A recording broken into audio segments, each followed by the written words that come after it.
এর আগে দক্ষিণ আফ্রিকার বিপক্ষে ৮ টি-২০-র একটিতেও জয় নেই বাংলাদেশের। বিশ্বকাপের মহামঞ্চে প্রোটিয়াদের ১১৩ রানে থামিয়ে সেই সুযোগ তৈরি করেছিলেন বোলাররা, কিন্তু এবারও ব্যর্থ লাল সবুজের দল। টাইগারদের সাবেক অধিনায়ক মোহাম্মদ আশরাফুল জানান, আম্পায়ারদের বাজে সিদ্ধান্তের কারণেই এই হার। তাদেরকে যেন ইনফরমেশন দেয়া ছিল 50-50 পজিশনে কোনো সিদ্ধান্তে বাংলাদেশের পক্ষে যাওয়া যাবে না। আম্পায়ারের আসলে দুইটা বাজে ডিসিশন, একটা মাহমুদুল্লাহকে আউট দিয়েছেন, যেটা ক্লিয়ারলি দেখা যাচ্ছে যে মিসিং দ্য লেগ, বাউন্ডারিটা মিস হয়েছে।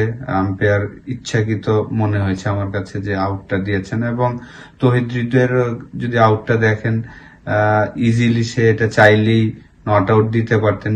তারা যদি রিভিউ নিত তখন বেনিফিট অফ ডাউট কিন্তু বেঁচে যেতেন। আম্পায়ারিংটা আমার কাছে পুরোপুরি মনে হয়েছে যে বিশেষ করে ফার্স্ট ইনিংস এর পরে বাংলাদেশের সময় যখন ব্যাটিং করছিল, মনে হচ্ছিল যে তাদের কাছে ইনফরমেশন দেওয়া ছিল, মনে হয় যে না, এনিথিং 50-50 বাংলাদেশের ফরে দেওয়া যাবে না। সাউথ আফ্রিকার ফরে দিয়েছেন সবগুলা। এই হারেও হতাশ নন আশরাফুল। তার ধারণা, পরের ম্যাচেই জয় ফিরবে বাংলাদেশ। মাহমুদুল্লাহ ও তাওহিদ হৃদয়ের ব্যাটিং দলের জন্য সাহস হিসেবে কাজ করবে। ম্যাচটা জিতে সুপার 8-এ যাওয়ার জন্য রিল্যাক্স থাকা যেত। এখন কিন্তু আমাদের নেদারল্যান্ডের সাথে মাস্ট উইন গেম হয়ে গিয়েছে। ওই ম্যাচটা আমাদের জিততে হবে।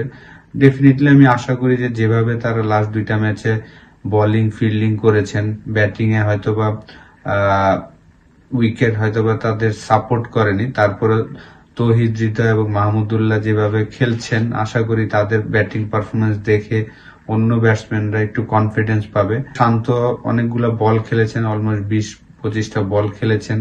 এটা তাকে একটা কনফিডেন্স দিবে নেক্সট ম্যাচে খেলার জন্য। বৃহস্পতিবার সেন্ট ভিনসেন্টে টি-20 বিশ্বকাপে নিজেদের তৃতীয় ম্যাচে বাংলাদেশ মুখোমুখি হবে নেদারল্যান্ডসের। পরাগ আরমান, এটিএন বাংলা।